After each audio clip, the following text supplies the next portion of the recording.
انا بس يا بنت المجانين صوتك هيطلع بره، وبعدين ما هو غصب عننا، هنعمل ايه يعني؟ وانا هشوف حل. انت عارف كويس قوي اخوات الصبيان لو عرفوا هيعملوا فيك ايه، وخصوصا كمان عشان انت ابن عمي، وابويا اصلا ما بيحبش ابوك ولا بيطيقك، واخوات الصبيان ما بيطيقكش، فانا مش عارفه اتصرف ازاي. قولي الحل ايه؟ اهدي شويه خليني اعرف افكر. بعد ايه؟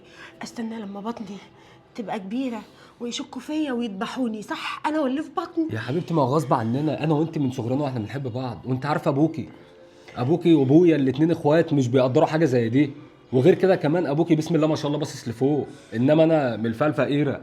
هعمل ايه يعني؟ هتعمل ايه؟ يبقى انت لازم تواجههم، ولازم تواجه اخويا وابويا وتواجه اخوات الصبيان.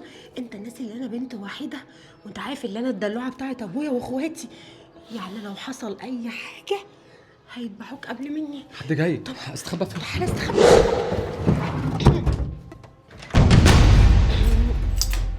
ايه يا داليا؟ ايه يا محمد عامل ايه عاملة يا ايه؟ حبيبي؟ الحمد لله يا بابا. انت مالك متوتره كده ليه؟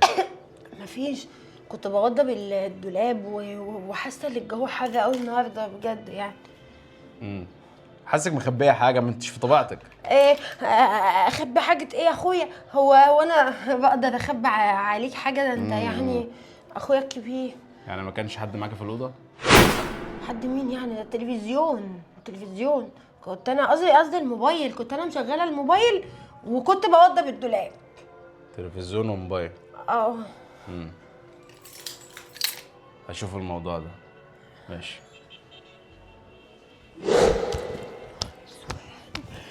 يا دي المصيبه، محمد لو عرف حاجه هيموتني. اعمل ايه؟ حل ايه دلوقتي؟ ما كانش ليا واسطة، ما دعكتيش الفانوس بالعكس يعني. ايه يا بنتي اخوكي فين؟ برن عليه ما بيردش عليا. بنوة كويس اللي انت جيت، انا اصلا كده كنت هشوفك فين كده. في ايه مالك؟ حاسك متضايقة؟ لا انا ليه؟ بنوة، مش انت بتتعامل معايا اللي احنا اصحاب قبل ما اكون اللي انا اختك، صح؟ وانت الوحيد اللي انا بقعد احكي لك على كل حاجه، وانت اماني وسري. اللي انا هقوله لك دلوقتي اوعدني اللي محدش هيعرفه، في بس ايه؟ هتساعدني فيه. في ايه؟ انا حامل. ايه؟ انا حامل. من مين؟ من مين؟ افهم كده بقى، انا بقول اللي انت اللي هتفهمني والنبي. من مين؟ من عماد ابن عمك. النبي انت لازم تشوف الحل. انا في الشهر الاول. عماد اللي ياكل ويشرب في بيتنا. عماد ابن عمي. وانت عارف ان احنا بنحب بعض من واحنا صغيرين، بس ابوك مش موافق بأم الجوازه دي، فانا مش عارفه. ازاي تغلطي؟ ازاي يعني؟ ازاي تعمل ايه؟ انت ازاي عملتي كده؟ وطي صوتك عشان خاطر ابوس ايدك يا شيخ، ابوس ايدك والنبي. مفيش حل اكتر من كده، لازم نشوف انا حل. ايه اللي خلاني صاحبك اصلا؟ ايه اللي خلاني اكون قريب منك اساسا؟ انت كلك مشاكل وكلك بلاوي. دلوقتي انت هتسيبني في النصيبه اللي انا فيها دي؟